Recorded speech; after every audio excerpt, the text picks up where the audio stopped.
fly, hey, hey, please stay. Don't fly, hey, hey, please stay. Don't fly, hey, hey, please. So Naam, welcome to my post-Peru video blog.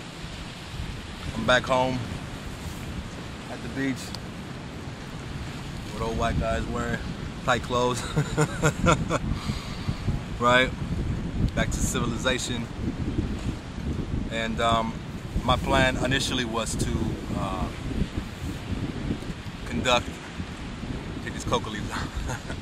My plan initially was to conduct a blog about each day, you know, in Peru, and my experience with the temples and the meditations and the people, you know, that we were so blessed to be with, that said yes to this trip and allowed for us to facilitate it, and to be facilitated with them. Actually, that's how it turned out. But you know, due to, you know, we had Wi-Fi in one area, and the fact that each day was so full of completely amazing experiences, and the fact that I'm, you know, a bit lazy. I mean, let's just keep it real. Come on, you always have time to journal and write, right? I didn't journal at all, actually. It was so much. This trip was, for me, it was more. It wasn't a trip, you know. It was an initiation, is what I've been saying. It was a powerful initiation into love, into expansive love, stretching my container to hold love, right? To receive love and to give love, really. And this video blog really is a way for me to kind of begin the process of decompression and integration. And this video blog will be basically about the trip in itself, and then I'll do a second blog about my ayahuasca experience, since it was my first ceremonies, so that you can hear my take on that. But I wanted to just definitely talk about the trip itself, and everything, as much as I can put into words that happened with these beautiful people. You know, let me just give a shout out to Jody and Maria, you know, my guardian angels, and really my pillars of light that make up Naam Miami Travels with me, and that always ground me, and hold such a powerful goddess space of practicality and love and discipline, and keep me focused in spirit as well. So Jody, I love you, my love. Maria, I love you too, sweetheart. Thank you so much for being with me, and you know, allowing me to serve with you. So Peru 2011, right? It was amazing. We first got to Peru. Number one, to have that group of people. Let's just talk about the people that said yes and were there with us.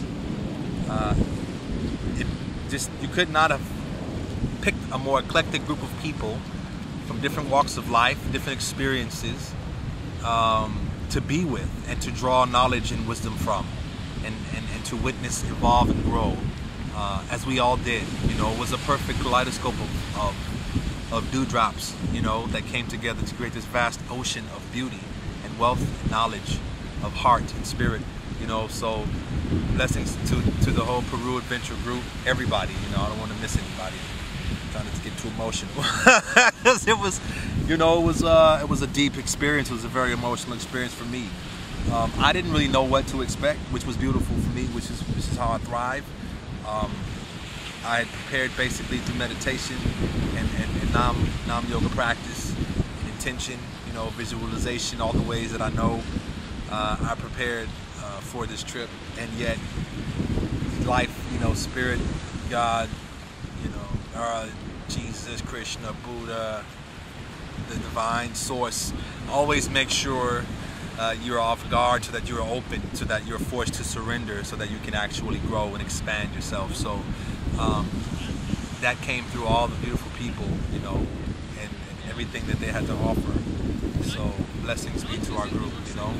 So cool. We get to Lima. Lima's really, it's like a city, you know what I mean? It's a city. It's a classic city, but it's beautiful. It's got richness, culture, awesome ceviche. The best ceviche there. Had really good food at the Aventura Mall in Lima. Go figure, you know. Hold on, it's like a helicopter and a plane at the same time. Like, back in civilization. Right?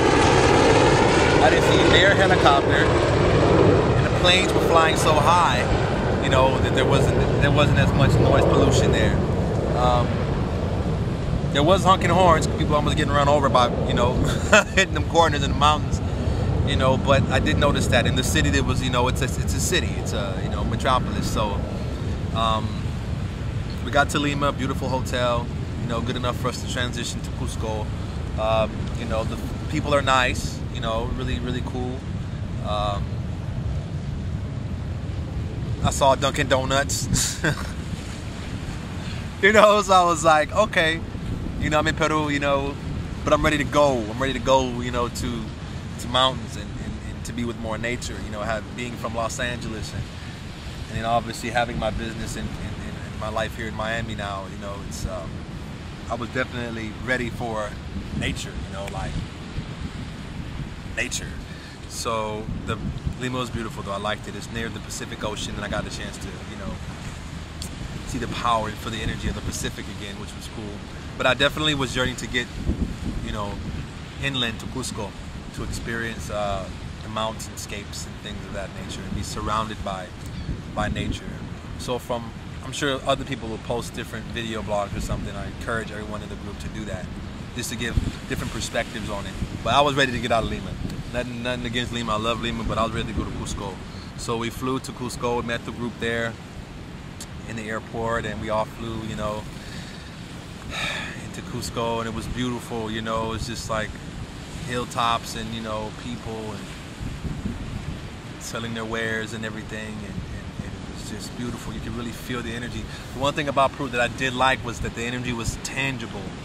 You know, it was mountains have a specific quality of vibration and energy, so to be surrounded by mountains was just amazing, you know, to be held in the hands of the earth, you know. It's kind of like how I felt I was being like this, you know, held and supported, you know. So to go to Cusco and see all the mountains surrounding us and all the beautiful original temples that are now just combined with the modern, right, cities, built into their structures, was something that was just spectacular, to say the least.